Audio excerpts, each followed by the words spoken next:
영원한 가객, 김현식, 그 불꽃 같던 삶과 음악.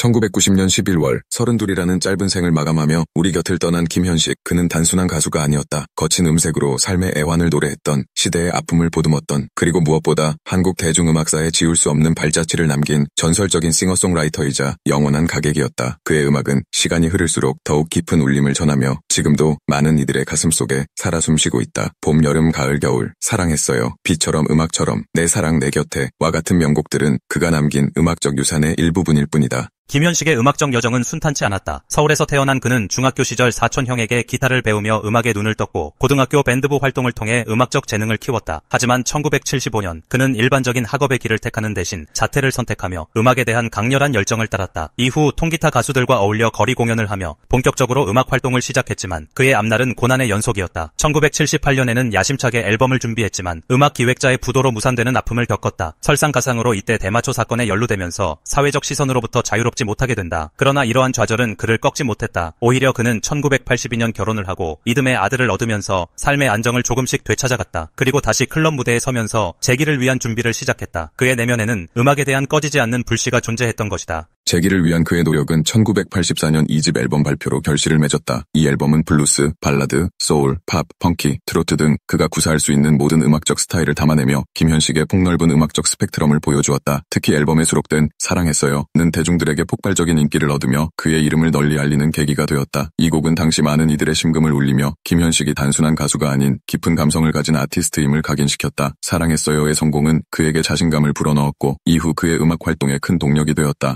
이름이 알려지면서 김현식은 밴드의 필요성을 절감했고 1985년 지금은 전설이 된 밴드 봄, 여름, 가을, 겨울을 결성한다. 김종진, 전태관 등 쟁쟁한 뮤지션들이 함께한 이 밴드와의 활동은 김현식의 음악적 성장에 지대한 영향을 미쳤다. 1986년 12월에 발표된 3집 앨범은 퓨전 재즈식 연주와 블루스풍 보컬이 세련되게 믹스된 수작으로 평가받는다. 이 앨범에는 그의 대표곡 중 하나인 비처럼 음악처럼이 수록되어 있는데 이 곡은 김현식 특유의 감성과 절제된 슬픔이 어우러져 오랫동안 대중들의 사랑을 받았다. 비처럼 음악처럼은 그의 음악 세계가 한층 더 깊어지고 원숙해졌음을 보여주는 명곡으로 오늘날까지도 많은 가수들에 의해 리메이크되며 그의 음악적 영향력을 증명하고 있다. 그러나 음악적 견해차는 피할 수 없었다. 3집 발표 후 봄, 여름, 가을, 겨울 밴드는 해체되었고 김현식은 당시 최고의 전성기를 누렸음에도 불구하고 멤버들과의 의견 차이로 힘든 시간을 보냈다. 이러한 내적 갈등은 그를 또다시 어둠 속으로 이끌었다. 1987년 11월 그는 다시 대마초 사건으로 구속되는 아픔을 겪어야 했다. 그의 삶은 마치 그의 음악처럼 굴곡진 파도와 같았다. 하지만 그 파도 속에서도 그는 음악을 놓지 않았다. 수감 생활을 마치고 1988년 2월 김현식은 삭발을 한 채 재기 콘서트 무대에 올랐다. 이 무대에서 그는 팬들의 뜨거운 응원과 사랑을 느끼며 용기를 얻었고 그해 9월 언제나 그대 내 곁에 등이 실린 4집 앨범을 발표하며 화려하게 부활했다. 4집 앨범에는 어둡고 우울하며 짙은 외로움이 배어있는 팝 발라드 곡들이 담겨 있었다. 이는 그의 굴곡진 삶의 경험이 고스란히 음악에 녹아들어 더욱 깊은 감동을 선사했다. 그의 음악은 단순히 아름다운 멜로디가 아니라 한 인간의 고뇌와 성찰이 담긴 진솔한 고백이었다. 그 후 그는 당시 언더그라운드 음악의 대명사였던 신촌 블루스 멤버들과 음악적 교류를 하며 함께 라이브 무대에 섰다. 1989년에는 신촌 블루스 2집에 객권 보컬로 참여하여 그의 또 다른 대표곡 중 하나인 골목길을 불렀다. 김현식의 거칠면서도 애절한 목소리는 블루스 음악과 만나 더욱 폭발적인 시너지를 냈다. 이 시기 그는 음악에 대한 끝없는 열정을 불태웠지만 한편으로는 술로 외로움을 달래는 날이 많아졌다.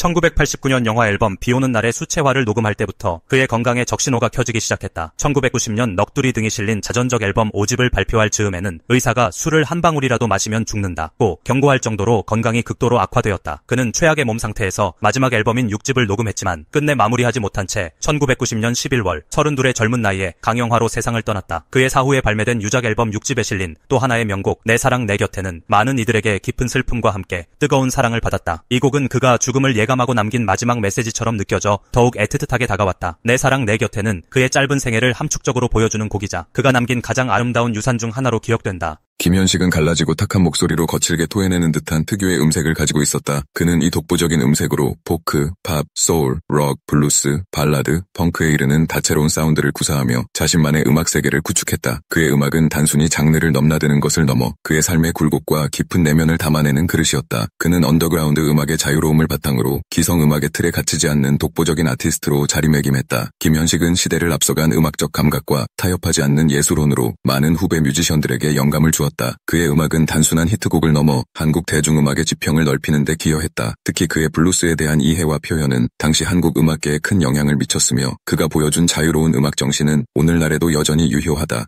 이 비디오가 유용했다면 좋아요와 구독 버튼을 눌러주세요. 행복한 삶을 위한 더 많은 팁을 공유할 테니 계속해서 성필원 채널을 검색해주세요. 감사합니다. 그의 삶은 파란만장했고 그의 죽음은 너무나 갑작스러웠다. 하지만 그가 남긴 음악은 그의 삶만큼이나 강렬하고 진솔하다. 그는 굴곡진 삶을 살다가 요절함으로써 대중과 대중음악인들 모두에게 전설적인 인물로 남았다. 김현식의 음악은 슬픔과 고독, 사랑과 희망 등 인간의 보편적인 감정을 솔직하게 드러내며 시대를 초월하는 공감대를 형성한다. 그의 목소리는 여전히 우리의 귓가에 맴돌며 그의 음악은 우리의 가슴 속에서 영원히 살아 숨쉴 것이다. 그는 짧은 생을 살았지만 그 어떤 음악가보다도 강렬하게 자신의 존재를 각인시켰다. 어쩌면 그의 죽음은 그의 음악을 더욱 전설적으로 만들었는지도 모른다. 그의 음악을 들을 때마다 우리는 그의 고뇌와 열정 그리고 삶에 대한 깊은 성찰을 느낄 수 있다. 김현식은 단순히 과거의 가수가 아니다. 그는 오늘날에도 여전히 우리에게 많은 것을 이야기하고 많은 것을 느끼게 하는 영원한 가객이다. 그의 음악은 앞으로도 세대를 넘어 많은 이들에게 위로와 감동을 선사하며 한국 대중음악사의 한 페이지를 빛낼 것이다. 그의 이름 석자는 영원히 기억될 것이다.